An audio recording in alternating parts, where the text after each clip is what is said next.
الله أكبر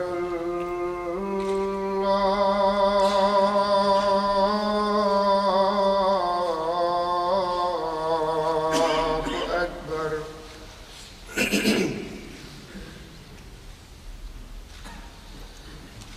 أشهد أن لا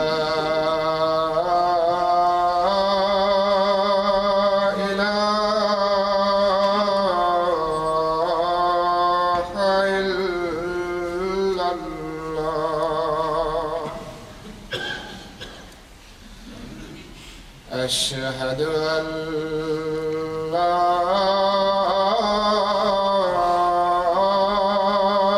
إله إلا الله. أشهد أن محمدًا رسول الله.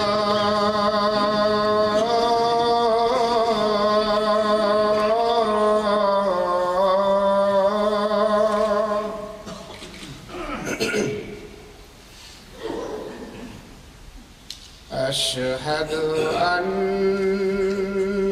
محمدًا رسول الله. حي على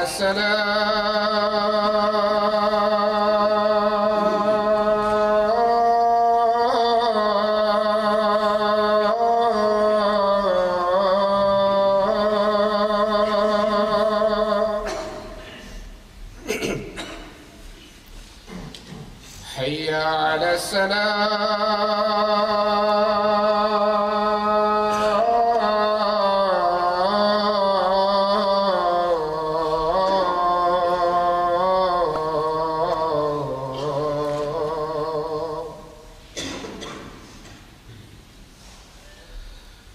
حي على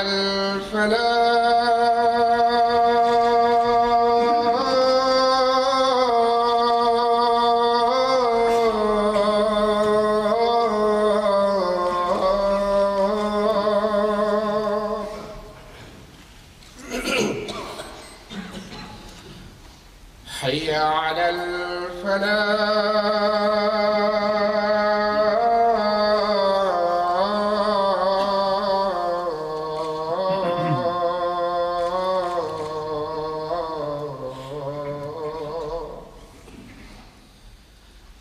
الله أكبر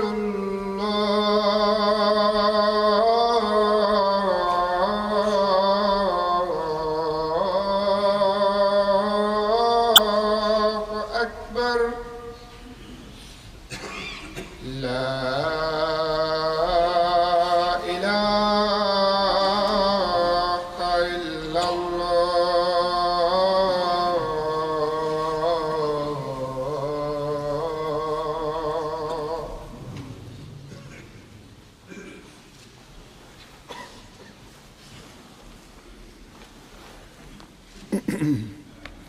السلام عليكم ورحمة الله.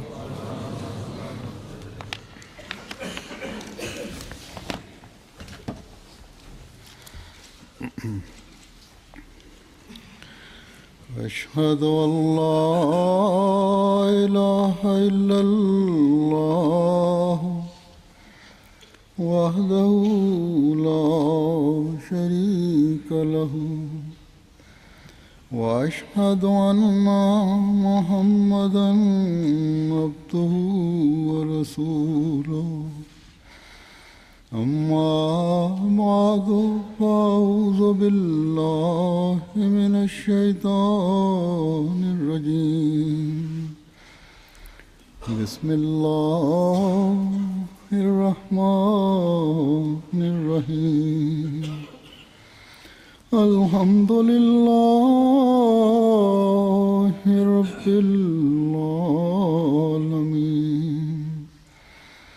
الرحمن الرحيم. مالك يوم الدين.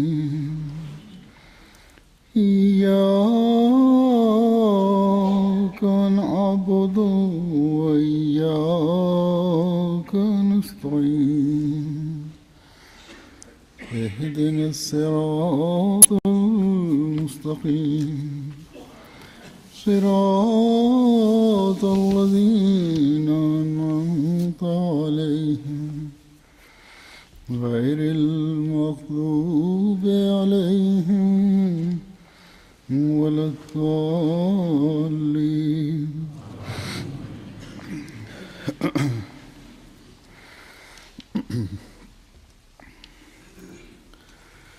दो तीन दिन हुए 2-3 gün önce buradaki muballig bana yazdı Atal Mucib Raşid bu sene Muslim Mevud radıyallahu anh hakkında verilen haberin 125 senesi tamamlanmış olacaktır. Onun mektubundan anladım ki hissettim ki bu konuda bir hutbe vermemi istiyor diye sezdim.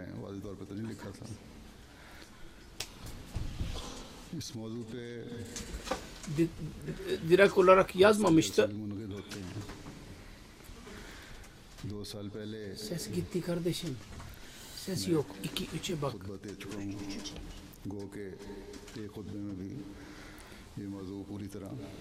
Bir hutbe vermemi istediğini düşündüm.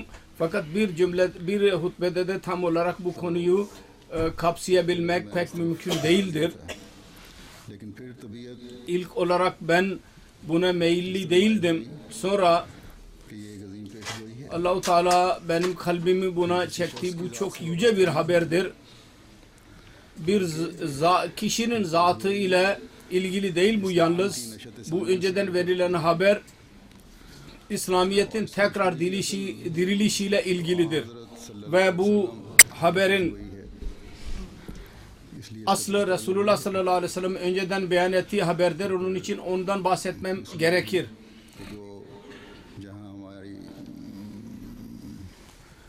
Ve şu da sebebi şudur da vardır aynı anda.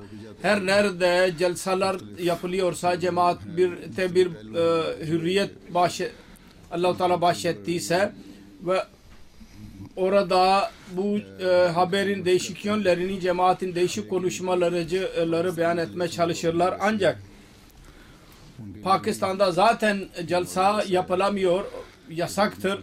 Onun için onlar için de bu konu ve gelecek nesil için de bu pek gereklidir.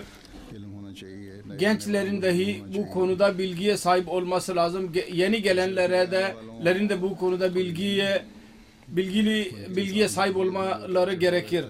Yalnız yeni gelenler değil, insanın tabiatında bazen dalgalar olur. Belki yaşlılar dahi onların bir kısmı bu konuyu belki bu konu hakkında fazla bilgiye sahip olmayabilirler yahut dikkat etmemiş olabilirler. Ve belki bugün onların tabiatı buna temayül göstermiş olabilir. O bakımdan bu konu az da olsa mutlaka beyan edilmeli. Konuların tekrar edilişiyle ister yeniler olsun ister eskiler olsun onların bilgileri ve irfanları çoğalır daima.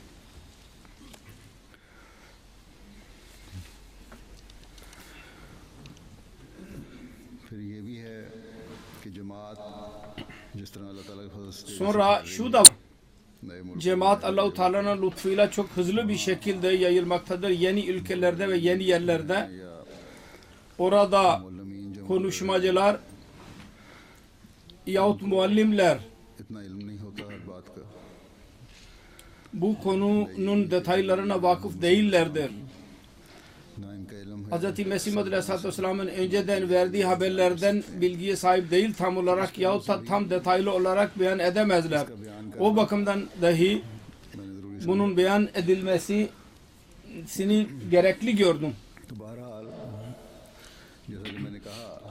Kısacası söylediğim gibi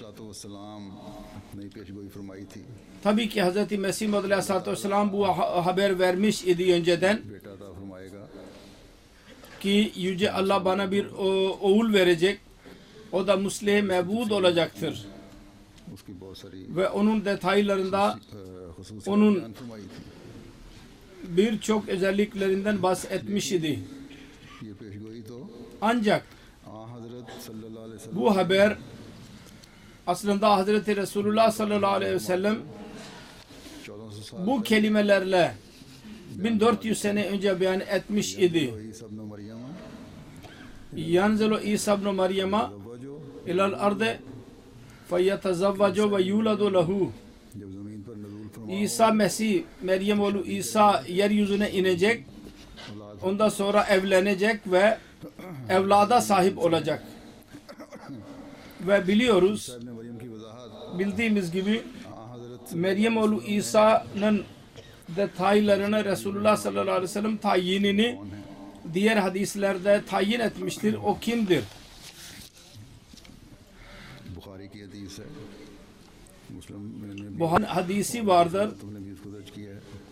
Sahih Müslim ve diğer birçok hadis kitabında da mevcuttur.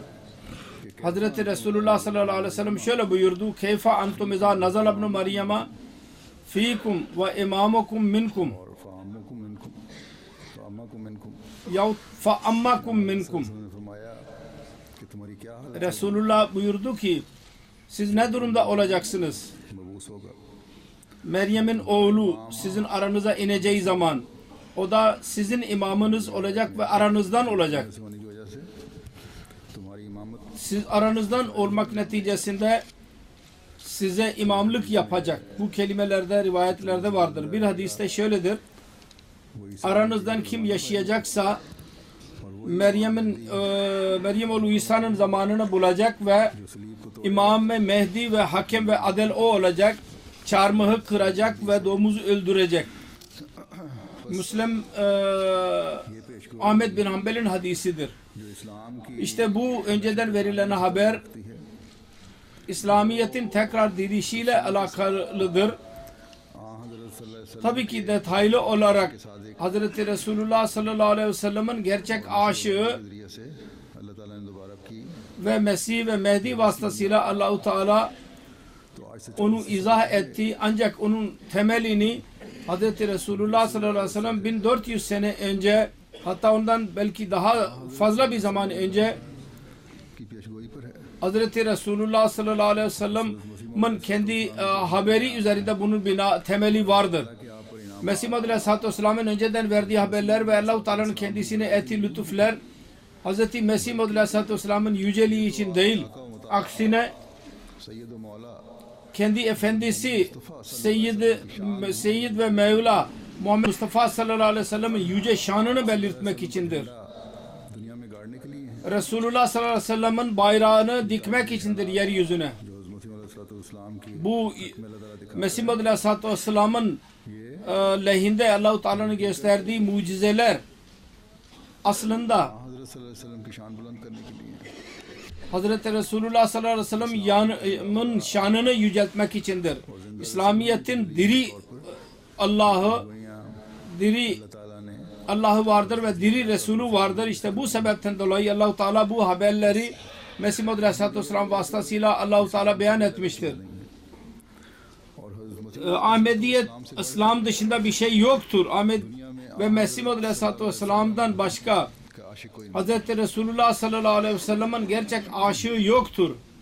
आप एक जगह फरमाते हैं Bir yerde şöyle der. नीचे फ़कत एक Şimdi yeryüzünün altında bir tek peygamber vardır ve bir tek kitap vardır. Yani Muhammed Mustafa sallallahu aleyhi ve sellem hazretleri. सब नबियों से O bütün peygamberlerden daha üstündür और खातमुल अंबिया ve bütün peygamberlerden daha yücedir ve hatemul enbiyadır ve hayrun nas'tır. खुदा ताला मिलता है Kendisine tabi olmakla Allah-u Teala'ya insan kavuşabilir.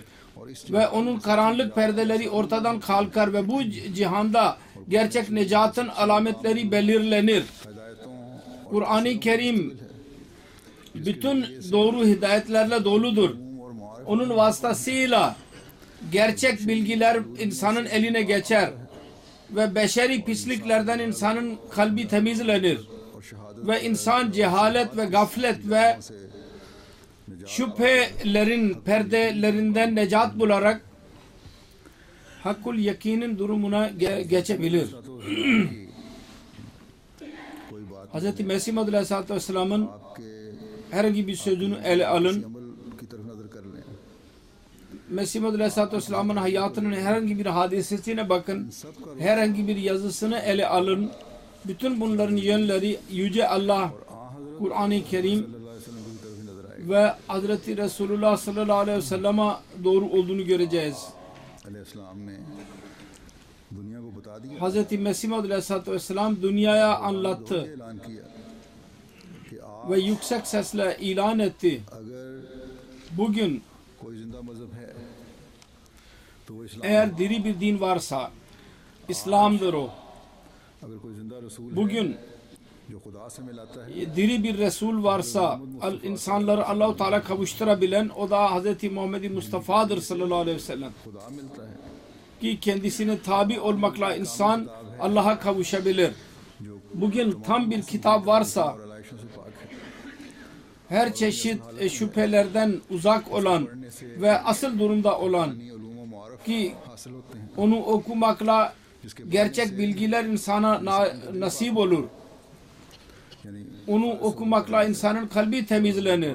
Tam olarak okumakla. Yoksa temiz olmayanlar, halis olmayanlar ये अल्लाह ताला ने कुरान करीम में भी फरमाया। Kur'an-ı Kerim okumakla bir şey elde edemezler ve Kur'an-ı Kerim'de Allah-u Teala onu beyan etmiştir. हमें इस सोच से Kısacası Mesih Maud Aleyhisselatü Vesselam हमारे दिलो दिमाग bize bu düşünceyi verdi. ये इरफान Bizim kalbimizi, कि आज अगर kalbimize bu irfan nasip etti. तो वो Bugün eğer diri bir peygamber varsa Muhammed Resulullah sallallahu aleyhi ve sellem'in zatıdır.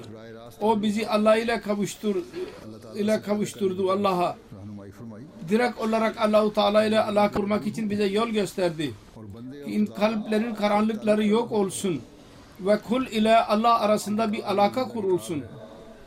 जिसमें क़यामत तक के लिए Kendi kitabı bir diri bir kitaptır ki içinde kıyamete kadar नवाही और खुदा ताला तक bütün buyruklar, emirler ve yasaklar Allah-u Teala'ya yaklaşmanın bütün yolları içinde beyan edilmiştir. ना इंसान में ताकत है कि सोच सके। Ki onun dışında bir insan ne düşünebilir ne de onun gücü vardır. इस अजीम और हमेशा Bu yüce वाले नबी ने ve diri peygamber kendisine tabi olanların जिस तरह Allah-u Teala ile nasıl bundan 1400 sene önce Allah-u Teala ile nasıl onu kendisini kavuşturmuştu Allah'a. Bugün 1400 sene sonra da aynı şekilde insanları Allah'a kavuşturmaktadır. यलहकु बहिम Ahirine minhum lamma yelhaku behim पूरा होने का ज़माना ile ilgili Kur'an-ı Kerim'in önceden verdiği haberin gerçekleşme zamanı söz konusu olunca sevgi yüzünden अपने आका से था, kölenin aşığın kalbinde efendisi için olan sevgi yüzünden Mesih Maud Aleyhisselatü Vesselam'ın dünyaya gelişi imanı ülker yıldızdan yeryüzüne getirmek için idi. शान से दीन Ve yüce bir şan ile Resulullah sallallahu aleyhi ve sellem'in dini Mesih Maud Aleyhisselatü Vesselam'ın vasıtasıyla yeryüzüne yerleşecekti. İlklerle, Muhammad से जोड़ दिए गए, ahiriler ilklerle birleştirildiler. जिसका हदीस में यूँ जिक्र मिलता है, Hadiste bu böyle beyan edilmiştir. ईमान को सरैया से लाने का Ülker yıldızından imanının tekrar geri getirilişi konusunda Hz. Ebu Hureyre radıyallahu anh rivayet eder. Resulullah sallallahu aleyhi ve sellem şöyle buyurdu. Aslam के हम खिदमत में बैठे थे कि Biz Resulullah'ın huzurundaydık. सूरज जुमा नाजिल हुई, Resulullah'a Cuma suresi nazil oldu. की आयत Resulullah sallallahu aleyhi ve sellem onun ayeti ve ahirine minhum lamma yelhaku behim okuduğu zaman कि कुछ बाद में आने वाले लोग भी yani daha sonra gelen bazı insanlar dahi eshaplardan olacak. Ama daha şimdi onlarla birlikte değillerdir. Birisi sordu, ya Resulullah bunlar kimlerdir? Bu eshapların derecesindedirler ama daha onlara kavuşmamışlardır. वसल्लम ने इस सवाल का कोई Hazreti Resulullah sallallahu aleyhi ve sellem o soruya cevap vermedi. शख्स ने 3 दफा ये सवाल दोहराया। O zat 3 defa soru sordu. Ravi diyor ki Hazreti Selman-ı Farisi हम में बैठे थे, radıyallahu anh aramızdaydı. हमने अपना हाथ उनके कंधे पर रखा Oturuyordu. Resulullah mübarek elini omuzu üzerine koydu ve şöyle buyurdu. मानो इंद Suraiya Lev kânel imanu inde sureyya lenâlehu ricalun min haulâe. कि अगर ईमान सुरैया के पास Eğer iman ülker yıldızına kadar dahi çıksa, yeryüzünden kalkarsa उसको वापस लाएंगे। bunlardan bazı insanlar onu tekrar geri getirecek. Recül ve rical her iki rivayet vardır. Tek kişi yahut birçok kişi. Kısacası हज़रत मसीह अलैहिस्सलाम का Hz. Mesih Maud Aleyhisselatü Vesselam'ın तो बात का है Mesih ve Mehdi oluşunun iddiası sonradandır. Fakat daha önce पहले भी आप इस्लाम की खिदमत पर कमर बस्ता थे dahi İslamiyet'e hizmet etmeye hazırdı. और जब आपको इल्हाम इलाही के तहत Ve ilham-ı ilahi neticesinde होने का kendisine 100 yılın müceddidi olduğu konusunda bilgi verildi. अंग्रेजी और Bir शायद फरमाया broşür İngilizce ve Urdu dilinde neşretti ve ilan etti ki bana Yüce Allah bu 100 yılın müceddidi olduğumu bildirmiştir ve ben bu iş için görevlendirildim. Ben İslamiyet'in doğruluğunu bütün dillerden daha üstün olduğunu ispat edeyim ve dünya insanlarına göstereyim जिंदा मजहब जिंदा किताब ki diri din, diri kitap ve diri Resul और Quran şimdi İslam, Kur'an-ı Kerim ve Hz. Muhammed Mustafa sallallahu aleyhi ve sellem'dir. ने ये भी फरमाया कि मेरे Şunu da beyan etti. Benim içimde manevi olarak Meryem'in oğlu Mesih'in yücelikleri bana verilmiştir ve bütün dünya dinlerine meydan okudu. Davet etti. Gelsinler ve kendisiyle İslamiyet'in doğruluğunu konusunda sınasınlar. Sınava girsinler. रूहानी अमराज से Şimdi tek din İslam'dır. Manevi hastalıklardan insanlara şifa veren. Başka bir din değil. Hindustan के Bu ilan Hindistan'ın değişik dinlerinde bir deprem yarattı. मगर किसी में जरूरत नहीं हुई कि आपके ऐलान के मुताबिक Ancak hiç kimse नाम की cesaret edemedi. İstediği gibi İslamiyet'in doğruluğu için öne çıksın. Çok büyük papazlar İslamiyet'i bırakarak Hristiyan olmuş olan İmaduddin vesaire gibi karar verdiler. मुकाबले की या निशान Hiçbir जरूरत नहीं tartışma yahut yarışmaya girmeye gerek yoktur. और लेखराम वगैरह Ancak bir papaz Swift मार्गी की ve bir de Lekram adlı bir Hindu istediler. Ancak daha sonraki hadiseler की आमादगी को भी onların ये कि ये सिर्फ दिखावा था hazır olmalarının da yalnız bir gösterme olduğunu ispat etti. Bu cemaatin literatüründe Mesih Maud Aleyhisselatü Vesselam'ın kitabında Ahmediye cemaatinin tarihinde mevcuttur. Şu anda detaylarına girmem mümkün değil. बहरहाल दावत ने जो इस्लाम की सदाकत के लिए आपने दी थी İslamiyet'in doğruluğu hakkında bir davet vermişti ve bir broşür yayınlamıştı. हज़रत मसीह अलैहि İzale-i Evham de Mesih Maud Aleyhisselatü Vesselam फरमाया है आप फरमाते हैं bundan bizzat zikretmiştir ve demiştir ki bu aciz जोश से आमतौर bu iman kuvvetiyle coşkusuyla İslam daveti için ortaya kalktım ve 10.000'e yakın broşür के पेशवाओं और अमीरों teahhütlü mektup olarak bütün ülkelere, ülke valilerine ve ülke başkanlarına gönderdim. Bir mektup ve bir broşür taahhüt olarak İngiltere'nin bir şehzadesine de gönderdim.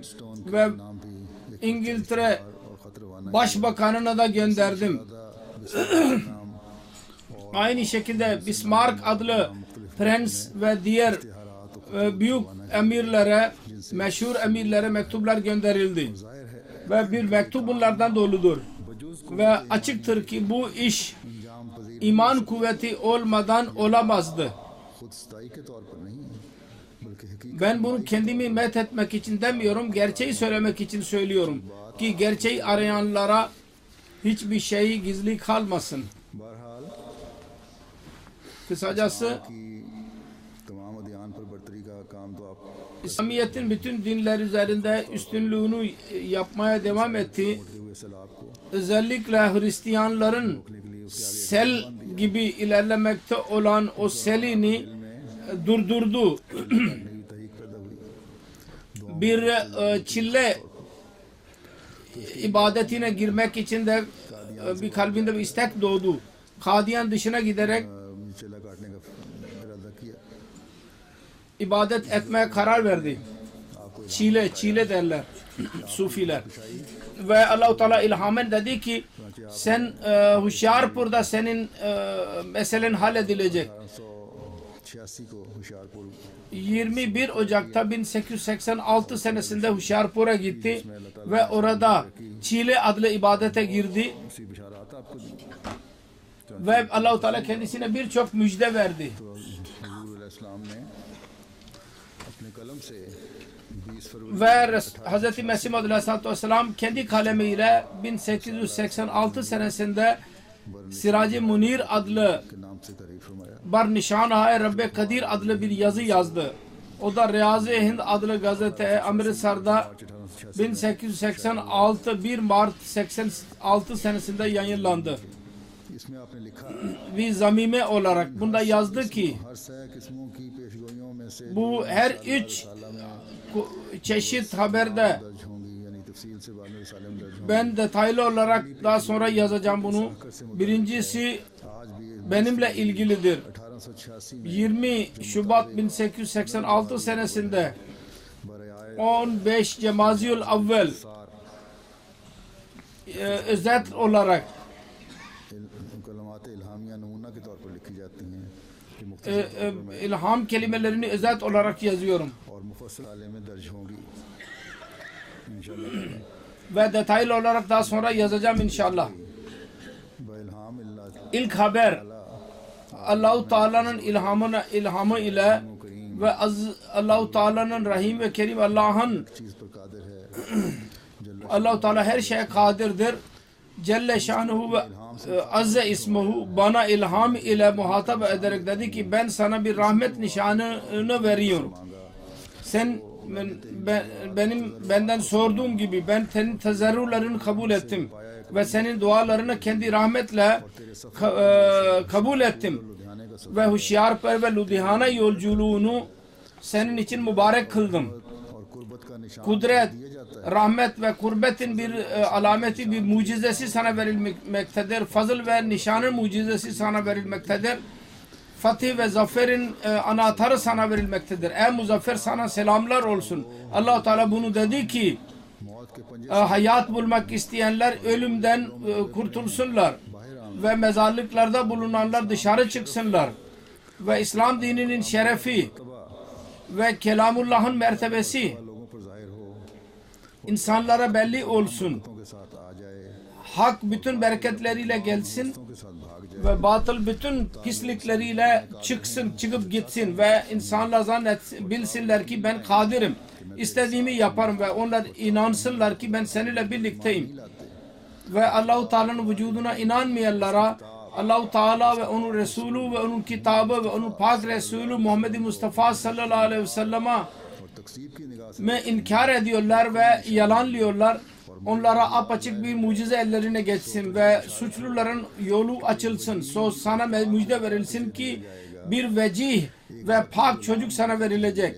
Bir zeki oğlan sana verilecek. O oğlan senin नस्ल होगा, zürriyetinden, senin dölünden olacak. तुम्हारा मेहमान Güzel, pak çocuk senin misafirindir. Onun ismi Anmoel ve Beşir'dir. इसको रूह दी गई है और वो Ona mukaddes ruh verilmiştir. Her çeşit pislikten kurtulmuştur. O Allah'ın nurudur. से आता है Gökyüzünden gelen mübarektir. जो उसके आने Onunla birlikte fazıldır ki onunla birlikte gelecektir. दौलत होगा।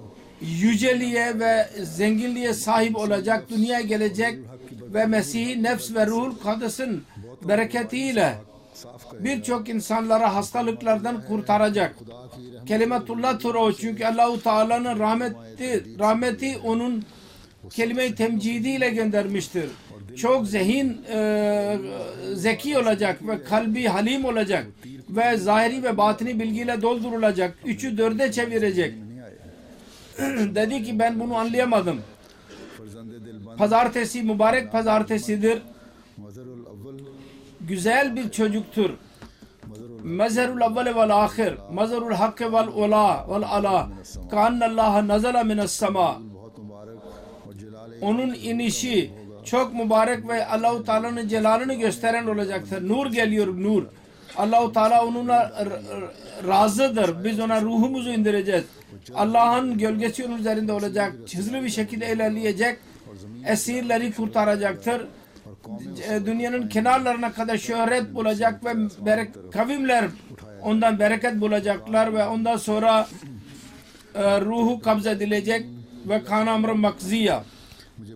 Allah-u Teala bana müjde vererek dedi ki senin evin bereketle dolacak ve ben nimmi sana vereceğim ve mübarek kadınlarla senin neslin çok çoğalacak ve ben senin zürriyetini çok çoğaltacağım ve bereket vereceğim. Ancak onların bazıları küçük yaşta vefat edecekler ve senin neslin bütün ülkelere yayılacak. Ve senin atalarından olan neslin bütün herkes kesilecek onların evlatları. Eğer tövbe etmezlerse Allah-u Teala onlara bela üzerine bela indirecek. Sonra onlar yok olacaklardır. Onların evleri durlarla dolacak ve onların duvarlarına gazap inecek. Ancak eğer rücu ederlerse Allah-u Teala da onlara dönecek rahmetle. Allah-u Teala senin bereketini mahvolmuş olanı bir yaşatacak. Senin zürriyetin munkati olmayacak ve kıyamete kadar yeşil kalacaktır. Allah-u Teala senin ismini dünyanın sonuna kadar izzet ile ayakta tutacak ve senin davetini dünyanın kenarlarına kadar götürecek. Ben seni kaldıracağım ve senin ismin asla yok olmayacak. Seni küçük düşürmeye çalışanların hepsi, seni başarısız kılmak isteyenlerin hepsi, seni yok etmek isteyenlerin hepsi kendileri namurat olacaklardır. Allah-u Teala sana başarı verecek, zafer verecek ve senin bütün muratlarını sana verecek. Ben seni seven insanları da çoğaltacağım. Onların nefislerine de bereket vereceğim ve mallarına da bereket vereceğim ve çokluk vereceğim. Onlar kıyamete kadar diğer Müslümanlardan daha üstün olacaklardır. Allah-u Teala onları asla unutmayacak. Allah hasbel ihlas, kendi ecillerine nail olacaklar. Sen benim öylesin, nasıl İsrailoğulların peygamberi gibisin benim katımda. Sen benim katımda benim tevhidim gibisin. Sen benden ve ben sendenim. O zaman yakındır ki padişahlarda ve zenginlerde senin kalbinin, senin sevgini yaratacak. Onlar senin elbiselerine bereket alacaklardır. Hakkın muhalifleri benim hakkımda şüphe içindeyseniz bu rahmet mucizesine benzer bir mucize gösterin. Eğer doğru iseniz, eğer gösteremezseniz ve asla gösteremezseniz isyankarlar için hazırlanmış ve aşırı gidenler için hazırlanmış olan ateşten korunun. Bu Zamime Ahbar Riyaz Hind yayınlanmıştı. Bu Yüce Allah tarafından bu Çille adlı ibadet neticesinde kendisine verilen müjdelerden bir kısmını beyan ettik ve burada bir çocuk verileceğinden de bahsetti. Allah-u Teala detaylı olarak bakarsak 52 özellikler vardır. Hatta Müslim Maud bir yerde 58 dahi beyan etmiştir. Hazreti Resulullah sallallahu aleyhi ve sellem şöyle beyan etmişti. Mesih gelecek ve onun evladı olacak. Demin okudum hadiste.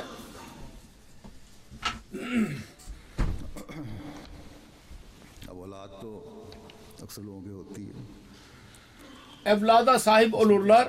Hep birçok insan. Bunda ne özellik olabilir? Hazreti Resulullah sallallahu aleyhi ve sellem önceden haber vermişti. Önemli bir iş, bir sözün. O da şuydu. çocuk verecek kendisine की हामिल होगी ve o çocuk belli özelliklere sahip olacak ve onlar neticesinde dinin kuvvetlenecek ve Allah-u Teala'nın tevhidi yayılacak. Allah Yüce Resul'ün derecesini yüceltecek bütün dünyada. Şimdi bu habere göre Mirza बशीरुद्दीन महमूद Ahmad Hz. Mirza Beşiruddin Mahmud Ahmed ikinci halife doğduğu sene yani 1889 senesinde 1889 इसी साल में आपने हज़रत मसीह मौद aynı senede Hz. Mesih Maud Aleyhisselatü Vesselam biat aldı cemaat insanlardan. दिया कि बैत Ve aynı sene Allah-u Teala bilgi verdi ki biat al जमात अहमदिया की ve बुनियाद भी o sene cemaatin temeli atılmış oldu böylece. जिसने अब इस्लाम की तबलीग का काम करना है Ve şimdi bu cemaat İslamiyet'i yayacak bütün dünyaya. उस Kendi durumunu düzeltecekti. Bu cemaatin temeli atıldı. अपनी हालतों को भी संवारना था Kendi durumunu düzeltecek. वो मेहदी की बैत में आकर हज़रत सल्लल्लाहु अलैहि वसल्लम की पेशगोई को पूरा करने वाला बनना था Allah-u Teala'nın verdiği sözleri tamamlayacaktı bu cemaat ve bu cemaatin kuruluşun gayesi de buydu. मैं दोबारा उन निशानों Kısacası tekrar o alametleri ele alıyorum. Musleh Mevud ile ilgili alametleri yahut özelliklerden bahsedeceğim. Yahut alametler Mesih Maud Aleyhisselatü Vesselam Dawood बेटे के मुतालिक फरमाई थी bu önceden verilen çocuk hakkında beyan etmişti. Yüce Allah'tan bilgi alarak वो बेटा जिसके जरिए से दुनिया में दीन की तबलीग हो o oğul vasıtasıyla İslam dünyaya yayılacaktı ve dünya ıslah edilecekti. Hz. Musleh Mevud radıyallahu anh खुदा ताला से इतला पाकर Allah-u Teala'dan bilgi edinerek फरमाया है Musleh Mevud olduğunu ilan etti. Senenin तकरीर फरमाते Celsa Salana'da konuşarak बयान फरमाई थी 52 tane alametten bahsetti. Detaylı olarak जिक्र कर देता हूँ मुख्तसर beyan ediyorum. Özetli olarak kendi kelimeleri şöyledir. Şöyle diyor. क्या किया जाए Eğer buna dikkat edilirse biliyoruz ki bu haberde gelecek çocuğun şu alametle beyan edilmiştir. Birincisi şu. निशान होगा Kudretin alameti olacak. İkincisi का निशान होगा rahmetin nişanı olacak. Üçüncüsü का निशान होगा kurbetin alameti olacak. बयान की गई Dördüncüsü निशान होगा पांचवी अलामत ये बयान की fazıl कि वो एहसान का निशान alameti olacak. Beşincisi ihsan alameti olacak. Altıncısı होगा सातवीं şan sahibi olacak. Yedincisi yücelik sahibi olacak. Sekizincisi devlet, zenginlik sahibi olacak. Dokuzuncu Mesih nefsi olacak. बरकत से 10. Ruhul Hakk'ın bereketiyle birçok insanları hastalıklardan kurtaracak. 11.'si şu Kelimetullah olacak. 12.'si रहमत और Allah-u Teala'nın rahmeti Tamjeed से भेजा होगा kendisini temcid kelimesiyle göndermiş olacak. 13.'sü şu ki 14वीं çok zeki olacak. 15. 15वीं çok her şeyi anlayacak. 15 kalbi çok halim olacak. 16. उलूम ज़ाहिरी से पुर किया जाएगा Zahiri bilgilerle doldurulacak. Maddi bilgilerle. 17.'si batini bilgilerle doldurulacak. 18. प्यार करने वाला होगा 4'e çevirecek. ये बयान की गई 19. उसके साथ खास ताल्लुक होगा Pazartesinin kendisiyle büyük bir alakası olacak. 20.'si şu ki sevimli bir çocuk olacak. 21. şu ki girami ercüment olacak. अव्वल होगा 22. Mazharul Avvel olacak. 23 Mazharul Ahir olacak. की गई कि वो मजरुल हक होगा 24 Mazharul Hak olacak. की गई कि मजरुल अला 25 Mazharul Ala olacak. ये बयान की गई 26 नज़ला मिन अस्समा का मिस्ताक Ka'annallaha nazara minas samaan gibi olacak. 27 नज़ूल बहुत मुबारक होगा onun inişi çok mübarek olacak. 28 के ज़हूर का मुझ onun inişi Celal-i İlahi'nin ortaya çıkmasına sebep olacak.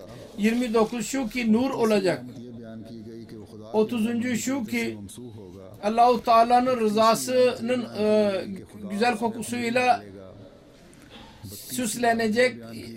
31 Allah-u Teala kendisine ruh indirecek. 32 Allah-u Teala'nın gölgesi altında kalacak. 33 hızlı bir şekilde ilerleyecek. 34 asirlerinin kurtuluşuna sebep olacak. 35 yeryüzünün kenarlarına kadar şöhret bulacak. 36 kavimler ondan bereket bulacaklar. 37 आसमान की तरफ उठाया जाएगा। nefsi noktayı gökyüzüne kaldırılacak. 38 geç gelecek. 40वीं इलामत ये बयान की गई 39 वाला होगा uzaktan gelecek. ये कि 40. 41वीं इलामत Fahri Resul olacak. 41 जमीन पर फैलेंगी onun zahiri bereketleri bütün dünyaya yayılacak. 42 की गई कि उसकी बातनी बरकतें तमाम जमीन पर फैलेंगी। onun batini bereketleri yeryüzüne yayılacak.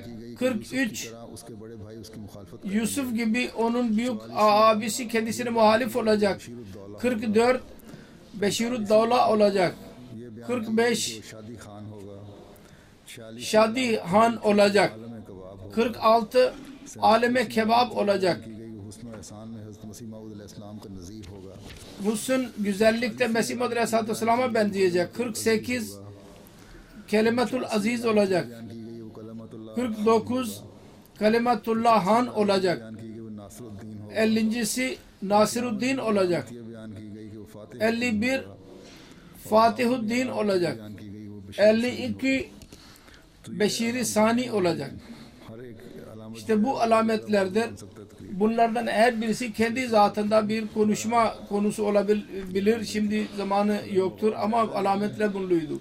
Eğer dikkatli bir şekilde bakarsak Hz. Müslim Mevud radıyallahu anh'un का मुतालिया करें hayatını incelersek ve okursak, tetkik edersek खिलाफत 52 senelik hilafet zamanına bakarsak जो है आप में नजर आता her alametini görüyoruz kendi zatında. है। कहा Onun detaylarına girmeye söylediğim gibi zamanım yoktur. मैं आगे करूँ Bazı şeyleri ben daha sonra beyan edeceğim literature में मौजूद भी है। ve bu cemaatin literatüründe bunun detayları mevcuttur. Şunu da söyleyeyim. मसीह मऊद अलैहिस्सलाम ने Hz. Mesih Mevud Aleyhisselatü Vesselam bu haber yazdığı zaman Lekram adlı pandit Hindu çirkin bir lisan kullanarak मुकाबले पर अपनी दरीद her habere mukabil गिरावट का मुजाहिरा bir sövdü ve ahlakın düşüklüğünü gösterdi. पंडित लेखराम के की अखलाकी Pandit Lekram'ın güzel ahlak गोई पर durumu हालत थी उसके चंद नमूने ve तो बयान करना öfkelenmesinin birkaç alametini beyan edeceğim. Hepsini beyan etmem mümkün değil. Bir iki tane örnek vereceğim. Pandit Lekram 18 Mart 1886 senesinde küstahlı bir şekilde müfteriyanı bir broşür yayınladı. Kelimesi kelimesine Allah-u Teala tarafından yazıldığını iddia ederek cevap verdi. Ve dedi ki फरमाया था ना Mesih Muhammed Aleyhisselatü Vesselam dedi ki ben senin zürriyetini çok çoğaltacağım. Yazıyor. बहुत जल्द Sizin zürriyetiniz birdenbire kesilecek. साल तक शोहरत रहेगी। 3 seneye kadar şöhret bulacak. नीज कहा कि अगर कोई लड़का पैदा भी हुआ Eğer bir çocuk doğarsa बात से बरक्स sizin haberden beyan ettiği alamete göre rahmet değil zahmetin alameti olacak. Müslim mevud olmayacak. El-İyazu billah müfsid olacak. Fesatçı olacak. तीसरे Bu pis herif bu kelimenin her alametini kendi kelimelerine sokarak çirkin bir şekilde yazdı ve hatta yazdı ki Allah-u Teala der ki yalancıdır, yalancıdır, yalansıdır. Ben asla duasını kabul etmedim. Sonra Lekram hangi akibete uğradı herkes onu bilir. Nasıl helak oldu. Derrida दहनी और Böyle sövmek बातों से ve müfteriyane bir şekilde onun broşürü doğrudu. Bu Hinduydu. Mohammad ने चैलेंज दिया था। Hz. Mesih Muhammed Aleyhisselatü Vesselam ona meydan okumuştu. Aynı şekilde Hristiyan papazların bazıları dahi İslamiyet'e muhalif olan buna benzer kelimeler söyledi. वालों ने Ancak bazı Müslüman olanlar dahi sövdüler Mesih Maud Aleyhisselam'ı. इन बातों को सुनकर हज़रत Onların bu kelimelerini duyarak Mesih Maud Aleyhisselatü Vesselam उसमें bir broşür yayınladı ve dedi ki उस मऊद बेटे की पेशगोई की अजमत के बारे में बयान करते हुए कि आंखें खोल कर देख लेना चाहिए gözlerini açarak bakınız. Bu yalnız bir alamet değil, bir mucizedir gökyüzünden. हमारे नबी करीम Allah Celle Şanuhu onu bize Resulullah sallallahu aleyhi ve sellem Raufur Rahim Muhammed Mustafa sallallahu aleyhi ve sellem'in doğruluğu ve yüceliğini göstermek için göstermiştir, beyan etmiştir. Ve gerçekten bu bir ölüyü diriltmekten daha yüce ve daha şanlı ve daha करने की क्योंकि मुर्दे tamdır. जिंदा करने की हकीकत यही है Çünkü ölüyü diriltmenin gerçeği şudur ki Cenab-ı İlahi'ye Allah-u Teala'ya dua ederek bir ruhu geri getirelim. ताला व एहसाने ही Burada Allah-u Teala'nın lütfuyla बरकत हजरत खातमुल अंबिया ve Resulullah sallallahu aleyhi ve sellem Hatemül Enbiya'nın bereketiyle sallallahu aleyhi ve sellem Yüce Allah bu acizin duasını kabul ederek वादा फरमाया öyle bereketli ruh göndereceğini söz vermiştir ki onun bereketleri maddi ve manevi bütün yeryüzüne yayılacak. इहयाए मौत Onun için zahirde bu ihya-i mevta gibidir bu mucize. Ancak dikkat edersek मुर्दों के जिंदा bu mucize ölüleri diriltmekten 100 binlerce kat daha yücedir. Ölünün ruhu वापस आती है dua vasıtasıyla geri gelir. Ve burada da dua vasıtasıyla bir ruh istenmiştir. इन रूहों और इस रूह Ancak bu ruhlarla कोसों का फर्क ve bu ruh arasında में छुपे हुए yüz binlerce kilometrelik ज़ात का fasıla vardır. बल्कि उनको İslamiyet'e düşman olan bu gibi mucizeler görünce üzülürler. Bu niye oldu derler. ये पुरशौकत पेशगोई थी जिसने हजरत Bu çok yüce bir haber idi. Hazreti Musleh Mevud radıyallahu anh'ın hilafetinin 52 senesi ispat etti ki nasıl जल बड़ा o nasıl hızlı bir şekilde ilerledi. इस्लाम के काम को तेजी से फैलाया Nasıl İslamiyet'in işini yaydı, misyonları açtı, merkezler açtı, camileri inşa etti. Kendi zamanında cemaatin mali durumu darlık içindeydi. 34-35 senesinde cemaat kurulmuştu. कई ज़बानों में कुरान करीम Birçok dilde Kur'an-ı Kerim'in tercümesi meali yayınlanmıştı, merkezler kurulmuştu.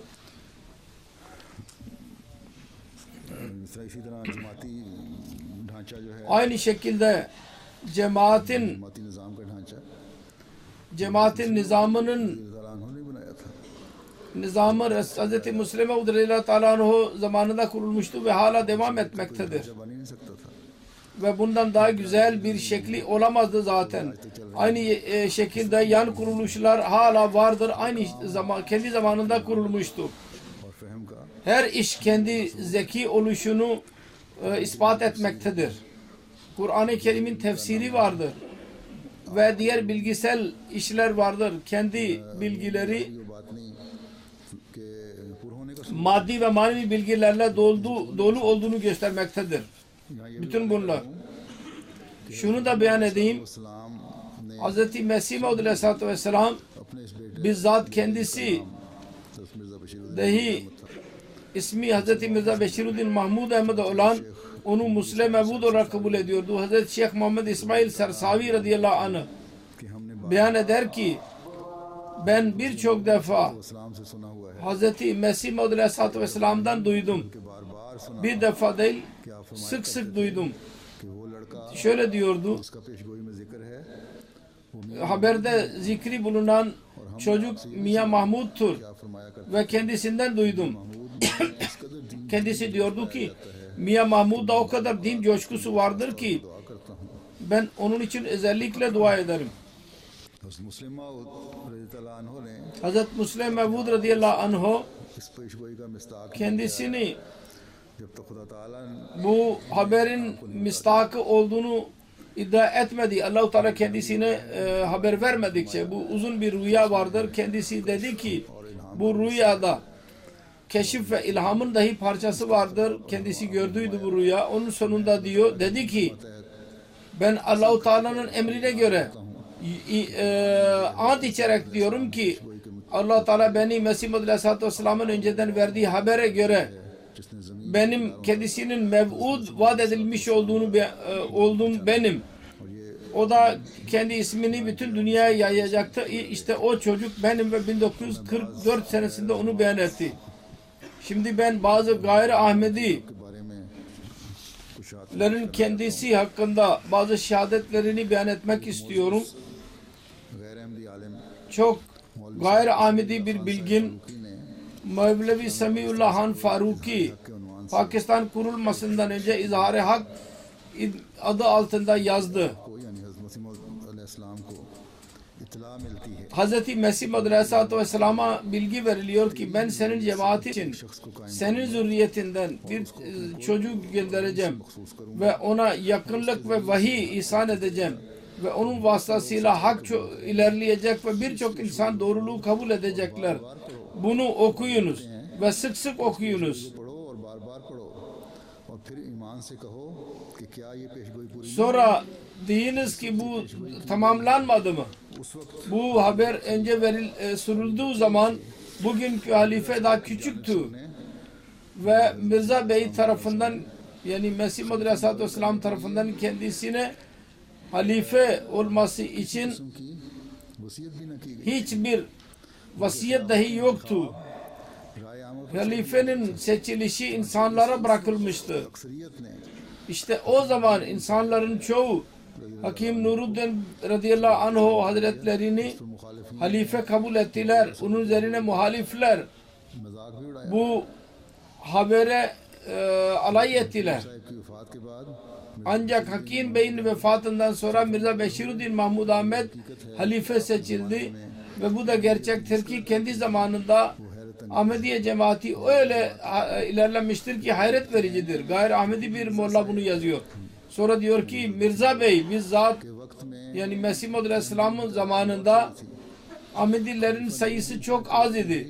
खास Hz. Mevlana Nuruddin zamanında da fazla ilerleme kaydedilmemişti. Fakat şimdiki halife zamanında के हर खिते तक पहुंच गए Mirzaiyet dünyanın bütün köşelerine ilerlemiştir, ulaşmıştır ve gelecek sayında Mirzailerin sayısı 1931 senesine nazaran 2 çift olacaktır. Belki daha da fazla. से मिर्जाइयत के इस्तार Muhalifler tarafından Mirzaiyeti yok etmek için ne kadar daha önce etmiştir. Cumhuriyetinde bir zat cemaat için ortaya çıktı ve onun vasıtasıyla cemaat hayret verici bir şekilde ilerledi. Bundan anlaşılıyor ki Mirza Bey'in önceden verdiği haber aynen gerçekleşti.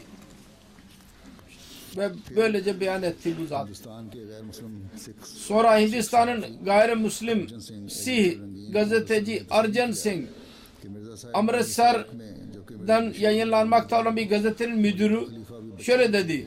ये पेशगोई İkinci halife daha küçükken şöyle bir haber verdiydi. Mesih Muhammed Aleyhisselatü Vesselam'ın bir şiirini yazmıştır.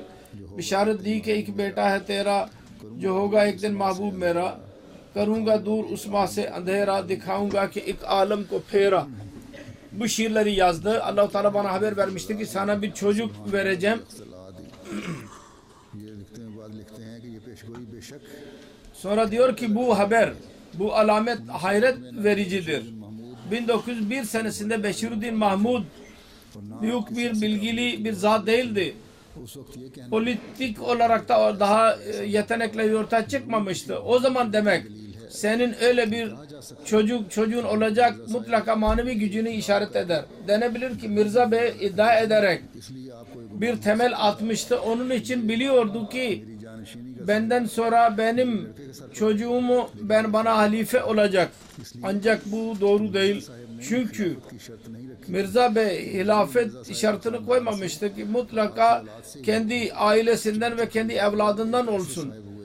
Birinci halife öyle bir zat oldu ki Mirza Bey ile hiçbir alakası yoktu. कि मौलवी हकीम Nooruddin Sonra mümkündü ki Mevlana Nuruddin radıyallahu anh birinci halifeden sonra başka bir halife seçilsin. Ali साहब O zaman dahi Mevlevi Muhammed Ali Bey Lahor cemaatin amiri hilafet halife olmak istiyordu. Ancak çoğu Mirza Beşiruddin Mahmud Ahmed'i kabul ettiler ve böylece kendisi halife seçildi. Şimdi soru soruyor. Eğer Büyük Mirza Bey'in zatında bir manevi kuvvet yoksa nereden öğrendi ki benim oğlum öyle olacak? ऐलान किया है Mesih Muhammed Aleyhisselatü Vesselam böyle bir ilan yaptığı zaman 3 tane oğlu vardı. Her üç için dua ediyordu. Fakat bir tek zat için haber vermişti. Ve görüyoruz ki gerçekten o öyle oldu ki bütün dünyada bir inkılap yaratmıştır bu çocuk.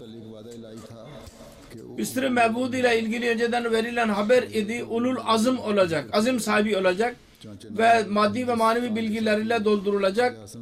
Hindistan'ın safisi Hoca Hasan Nizami Dehlevi कलमी तस्वीर खींचते हुए लिखते हैं कि अक्सर बीमार şöyle yazıyor.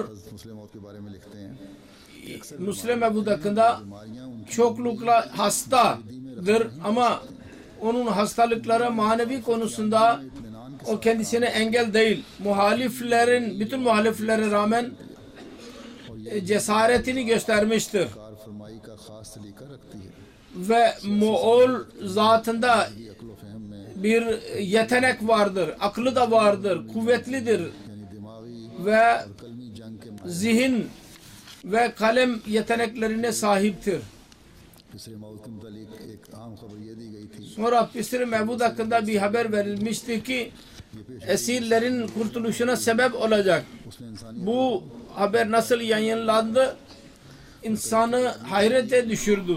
इस पर गवाह है Keşmir'in bağımsızlık hareketi buna şahittir. Onu başarıya ulaştırmak Keşmir komitesine bağlıdır ve o komite Müslim Mevud'un çok büyük Hindistan'ın liderleri mesela Sir Zulfikar Ali Han, sir Muhammad Iqbal Allame Doktor Muhammed İkbal, Hoca Hasan Nizami Dehlevi, Seyyid Habir bir gazetenin müdürü को शिमले में कायम हुई istişarelisiyle Şimle'de kuruldu ve onun başkanlığı ikinci halifene nasip oldu ve kendisinin başkanlığı neticesinde Müslümanların Keşmirleri insanların en küçük hakları dahi kendilerine verilmiyordu onlara ve kölelik hayata geçiriyorlardı. Onlara hürriyet nasip oldu.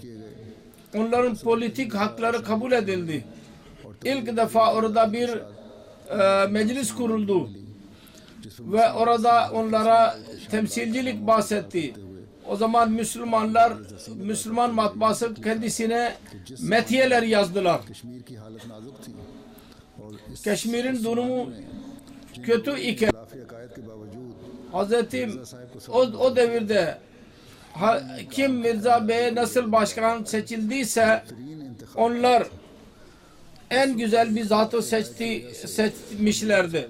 Eğer o zaman Mirza Bey seçilmeseydi नाकाम रहती और bu hareket başarısız kalacaktı ve ümmet çok zedelenecekti, zarar görecekti. Abdülmecid Salik Tehrik-i Azadiye Keşmir adlı broşürde yazıyor ki Şeyh Muhammed Abdullah Keşmir Arslanı olarak कारकर्दादों के साथ isimlendiriliyor. O ve onun diğer arkadaşlarının ikinci halifeyle alakaları vardı ve bunların temeli şuydu ki Mirza Bey'in elinde yeten kaynaklar çoktu ve hepsini Keşmir için kullanıyordu ve onun için Keşmiriler buna teşekkür borçluydular. Allame Niyaz Fatehpuri Hazreti Müslim Mevud radıyallahu anh'un tefsiri kebirini okuduğu zaman kendisine mektup yazdı. Tefsiri kebir 3. cilt benim önümdedir. Onu dikkatli bir şekilde okuyorum. Şüphe yoktur ki Kur'an-ı Kerim'in mutalasının yeni bir açığı ortaya koydunuz. Ve bu tefsir kendi zatında yepyeni bir tefsirdir. Bunda akıl ve nakil birbirine uyum içinde gösterilmektedir. Sizin geniş bilginiz, sizin fazla düşünme gücünüzü, istidlal, delil verme kuvveti bunun her kelimesinden beyan edilmektedir ve ben üzülüyorum. Niye şimdiye kadar ben bilgisiz kaldım? Keşke bütün ciltlerini alsaydım. Hud suresinin tefsirinde Hz. Lut aleyhissalatü vesselama hakkında sizin düşüncenizi okuyarak hayret içinde kaldım. Ve bu mektup yazmaya mecbur oldum. Havlay Menat'in tefsirini beyan ederek siz apayrı bir tefsir beyan ettiniz. Onu etmemek benim elimde değildir. Allah-u Teala size uzun ömürler versin. 1963 senesinde yazmıştı. Mevlana Abdülvacid Deryabadi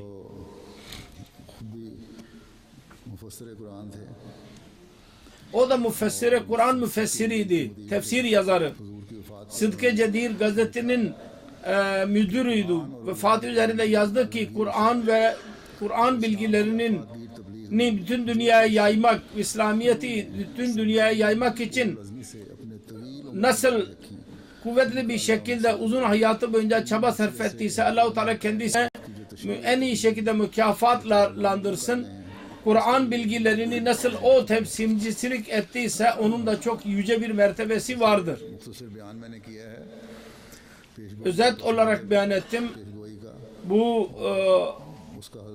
haberin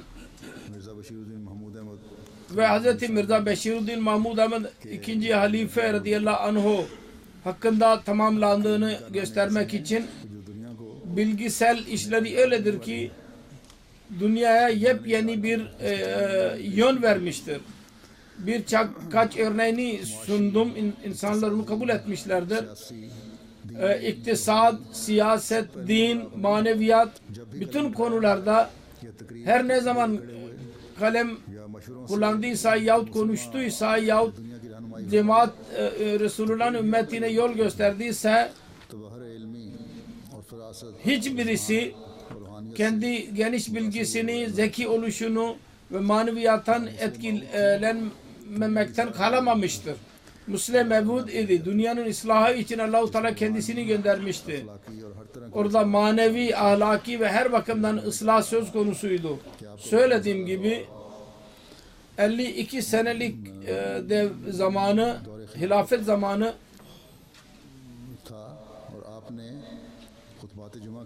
idi ve Cuma hutbelerinden başka birçok kitaplar dahi yazmıştır. Onlar kaleme alındığı zaman yahut yazıldığı zaman çok büyük bilgi hazinesi oluşmuştur. Fazl-ı Ömer Foundation kurulmuştu. Kendi vefatından sonra 3. halife zamanında bütün bu malzemeler kitaplar şeklinde bunu yayınlamaktadır ve şimdiye kadar bu iş yapılmaktadır. Şimdi 21. cilt gelmiştir. Hutbeler dışında. Envarul Ulum adı altındadır bunlar. Ve her cildi 500-600 sayfayı kapsamaktadır. Fazl-ı Ömer Foundation dahi bundan istifade ederek kendilerine söylüyorum ki işinizi hızlandırın ve bu işi çabuk bitirmeniz lazım. Urdu dilinde biriktirdikleri. Sonra değişik dillerde onun tercümesi dahi yapılacak. Hz. Müslim Mevud bir yerde şöyle demişti. Allah-u Teala dünyanın bütün dillerini birkaç dilde toplayarak bizim için iş kolaylaştırmıştır. Birçok dil vardır ama birçok meşhur dil bütün dünyayı hemen hemen ele geçirmiştir. Doğrudur. Arapça, İngilizce, Almanca ve Fransızca dilleri hemen hemen bütün dünyada konuşulmaktadır ve değişik bölgelerde konuşulmaktadır. Eğer onlarda tercüme edilirse %90 insanlara ulaşmış oluruz. Mesajımız ulaşmış olacak. Müslim Mevud Aleyhisselatü Vesselam'ın birçok kitabı tercüme edilmiştir ama birçok kitabı daha bilgisel ve manevi susuzluklarını yok etmek için dünyaya ulaşması gerekir.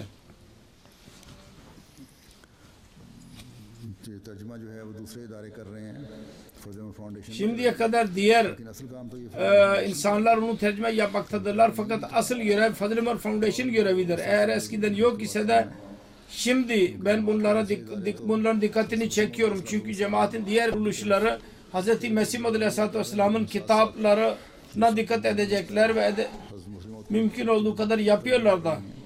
Hz. Mesih Maud Aleyhisselatü Vesselam'ın kitapları ve cemaatin kitapları da tercüme edilmektedir.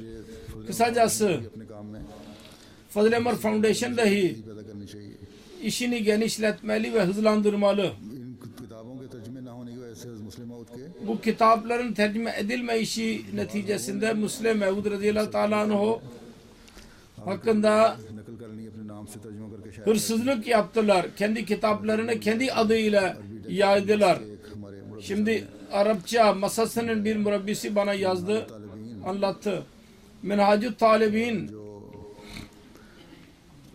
जो इस मुस्लिम मौत रज़ियल्लाहु अन्हु की Hazreti Müslim Mevud radıyallahu teala anhu'nun जो अखलाकी öyle yüce bir kitaptır ki güzel ahlak एक मार्कतुल ve terbiye konusunda çok yüce bir kitaptır. इससे मुआद लेकर एक साहिब ने Ondan malzeme alarak adamın birisi Arapçada kendi adı altında onu yayınlamıştır. Urduca da biliyordu. रज़ियल्लाहु अन्हु ने Halbuki onun hakkında Müslim Mevud radıyallahu teala anhu yazmıştır. गौर किया Ben bu konuyu düşündüm ve Allah-u Teala'nın lütfuyla öyle yepyeni bir konu aklıma gelmiştir ki ahlak konusunu मुस्लिम मौत yepyeni bir şekilde ortaya koymuştur. Hz. Müslim Mevud'un hakkında verilen bu haberin yüceliği daha da ortaya çıkmaktadır. Aydın bir şekilde önümüze çıkmaktadır ve söylediğim gibi aslında bu Hz. Resulullah sallallahu aleyhi ve sellem'in önceden verdiği haberdir. Bizim Efendimiz Muhammed Mustafa sallallahu aleyhi ve sellemin yüce mertebesi belli olmaktadır, ortaya çıkmaktadır. Ancak unutmamalıyız ki का ताल्लुक सिर्फ एक bu, पैदा होने bunun tamamlanması bir insanın doğuşu साथ नहीं है। ve ile alakalı değildir. हकीकत तो तब रोशन तर होगी Bunun gerçeği bizde de आने वाले पैदा होंगे। bu işi ilerletmek ortaya çıkınca belli olacak. Mesih Maud Aleyhisselatü Vesselam'ın getirdiği işi ilerletmek için ortaya çıkmalıyız. मुस्लिम मौद था फरमाया था Müslim Mevud da bu iş için kendisine verilmişti. O da dünyada tebliğ ve İslam ve ıslah için तबलीग इस्लाम और इस्लाह के लिए अपनी तमाम तर सलाहियतें लगा दी। bütün yeteneklerini yürürlüğe koymuştu. हमारा भी काम है Bugün bizim de görevimizdir. Kendi dairemizde musleh olmaya çalışalım. अपने कॉल से Kendi bilgimizle, sözlerimizle, amelimizle हर तरफ İslamiyet'in güzel mesajını her tarafa yayalım. की तरफ भी तवज्जो दें। İslahın nefis islahı ve evlat islahına da dikkat edelim. Toplumu da ıslah etmeye çalışalım. और इस इस्लाह और पैगाम को दुनिया में कायम करने के लिए Ve bunu dünyaya yaymak için tam olarak çaba sarf edelim. का मंबा अल्लाह ताला ने Onun menbaı बनाया था। Yüce Allah Hazreti Resulullah sallallahu aleyhi ve sellem onun menbaı olduğunu beyan etmiştir. Eğer bu düşünceyle hayatlarımızı geçirirsek का हक अदा कर Yevme Müslim Mevud gününün hakkını verenler olacağız. Yoksa yalnız boş konuşmalar olacaktır. Allah-u Teala bize onu nasip etsin. Amin. जुम्मे के बाद मैं एक Bu cumadan sonra पढ़ाऊंगा जो मुकर्रम hazır bir cenaze kıldıracağım. Allium Kanta Orchard Bey, मौलाना बशीर अहमद साहब आशिक Kanta Sahiba Beşir Ahmet Orchard Bey'in karısıdır. फरवरी 2011 को 16 Şubat 2012 senesinde 81 senesinde vefat etti. İnna lillahi ve inna ileyhi raciun. Hazreti Dr. Halifa Reşiduddin इस्लाम की पोती Mesih Maud Aleyhisselatü Vesselam'ın sahabinin torunu, Hazreti Halife Alimuddin'in kızı, Hazreti Ümmü Nasır radıyallahu anha'nın yeğeniydi. Hazreti Ümmü Nasır ikinci halifenin ilk karısı idi. बहुत सादा मिजाज Namaza bağlı, sadiye परवर थी bir kadındı. Fakirlere hizmet eder, misafirperver, hilafeti seven birisiydi. İhlas sahibi bir kadındı. आपकी नुमाया खूबियाँ थीं Allah-u Teala ile alakası vardı. खाना बशाना भरपूर kocası vakıf idi. Onunla birlikte Trinidad ve Guyana'da Lajna'nın 10 साल से जायद सदर लजना रही। İskoçya'nın 10 seneden fazla başkanı olarak görev yaptı. Lajna ve kızlarının terbiyesi için çaba sarf ediyordu. Vasiyet etmişti. 2 tane kızı ve 3 tane oğlu vardır. Bütün çocukları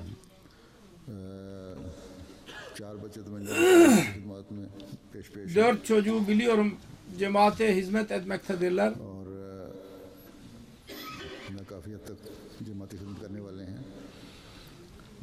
Bashir आर्चर साहब ने इंडिया में military duty के Beşir Orchard ve Hindistan'da ordudayken cemaate girmişti ve 1945 senesinde Hz. Musleh Mevud ile mülakat yapmıştı ve cemaate katılmıştı ve 1946 senesinde hayatını vakf ederek ilk İngiliz murabbisi olmuştu ve karısı Musleh Mevud radıyallahu anh'ı bizzat seçmişti.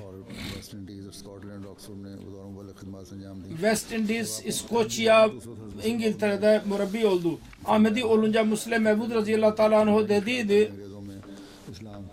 İlk olarak zannediyordum ki İslamiyet'e bunlar dikkat etmeyecekler. Fakat bunu görünce aklıma geldi ve umarım ki İngilizler de İslamiyet'e dikkat edecekler ve İslamiyet'i kabul edecekler inşallah. Kısacası kocasıyla birlikte vefalı bir şekilde cemaate hizmet etmiştir. Allah-u Teala kendisini affetsin, mağfiret eylesin ve cennetlerde yüce mertebeler nasip etsin. Onun bütün çocuklarına Allah-u Teala sabır ihsan etsin.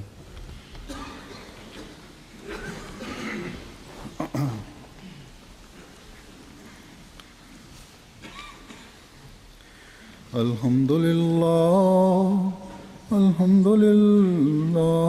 nahmeduhu ve nesta'inuhu ve nestağfiruhu ve nu'minu bihi ve netevekkalu aleyh ve na'uzu billahi min şururi enfusina ve min seyyiati a'malina.